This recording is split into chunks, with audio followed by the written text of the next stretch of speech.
ಬಿತ್ತಿದಂತೆ ಬರುವ ಬೆಳೆತು ಒಳಿತು ಕೆಳಕು ನಿನ್ನಂತ ಅನೇಕ ಕಾರ್ಯಕ್ಕೆ ಕೆಲಸಕ್ಕೆ ಕೈ ಹಾಕಿದರೆ ತಾನೇ ನಾನು ನಿನ್ನಿಂದ ಕೆಳಕನ್ನಾದರಿಸಲು. ತಂಗಿ, ಒಬ್ಬಂಟಿಯಾಗಿ ಇಲ್ಲಿಗೆ ಬಂದಿದೆಯಮ್ಮ. ನಾನು ಬರುವ ಸ್ವಲ್ಪ ತಡವಾಗಿದ್ದರೆ ನಿನ್ನ ಬಾರು ಹಾಳು ಮಾಡುತ್ತಿದ್ದ ನೀಚ. ಇಲ್ಲಣ್ಣ, ನಾನು ಒಬ್ಬಳೇ ಈ ಜಾಗಕ್ಕೆ ಬಂದಿಲ್ಲ. ನನ್ನ ಜೊತೆಗೆ ನಿನ್ನ ಸ್ನೇಹಿತರು ಬಂದಿದ್ರು. ಆದ್ರೆ ಅವರು ಆಗ್ಲೇ ನನ್ನನ್ನು ಬಿಟ್ಟು ಹೊರಟು ಹೋದ್ರಣ್ಣ. ಯಾರು? ನನ್ನ ಜೊತೆಗಾರ ನಿನ್ನ ಸ್ನೇಹಿತ? ಅರ್ಥವಾಗಲಿಲ್ಲಮ್ಮ ತಂಗಿ. ಅಣ್ಣ, ಅದು ರೇವಂತ್ ಅವರು ನನ್ನ ಜೊತೆಗೆ ಬಂದಿದ್ರು ಅಂತ ಹೇಳ್ತಾ ಇದ್ದೆ. ಓಹೋ, ಈಗೇನು ಸಮಾಚಾರ? ಕಳ್ಳತನದಿಂದ ರೇವಂತ ನೀನು ಈ ಉದ್ಯಾನವನದಲ್ಲಿ ವೀರಿಸಲು ಬಂದಿದ್ದೀರಾ? ಹೋಗಲಿ ರೇವತಿರಿ, ಹೇಗಿದ್ದಾರಮ್ಮ ನಿಮ್ಮ ವರಮಾಶಯರು? ಹೋಗೋಣ, ನನಗೆ ಹೇಳೋದಕ್ಕೆ ನಾಚಿಕೆ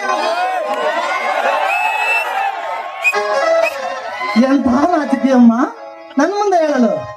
ರೇವತಿ, ನೀನಿನ್ನು ಹೊರಡಮ್ಮ, ನಾನು ಆಮೇಲೆ ಬರುತ್ತೇನೆ. ಆಯ್ತಣ್ಣ.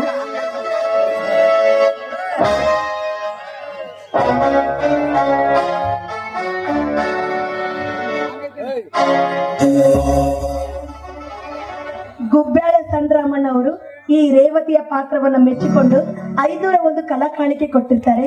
ಕೊಟ್ಟಂತ ಕಲಾಭಿಮಾನಿಗಳಿಗೆ ನಾನು ತುಂಬಾನೇ ಆಭಾರಿಯಾಗಿರ್ತೇನೆ.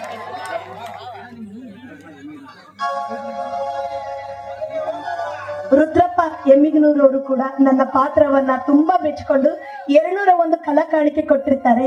ಆ ಕಲಾವಿದರಿಗೂ ನಾನು ತುಂಬಾನೇ ಅಭಿನಂದನೆಗಳನ್ನ ಸಲ್ಲಿಸ್ತಾ ಇದ್ದೇನೆ.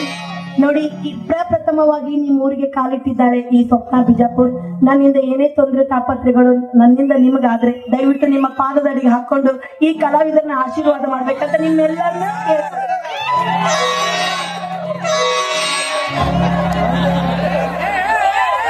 ಮರಿ ಸ್ವಾಮಿಯವರು ನನ್ನ ಪಾತ್ರವನ್ನು ಮೆಚ್ಚಿಕೊಂಡು 101 ಕಲಾ ಕಾಣಿಕೆ ಕೊಟ್ಟಿರ್ತಾರೆ. ಕೊಟ್ಟಂತ ಆ ದೇವರುಗಳಿಗೂ ನಾನು ತುಂಬಾನೇ ಆಭಾರಿಯಾಗಿರ್ತೇನೆ.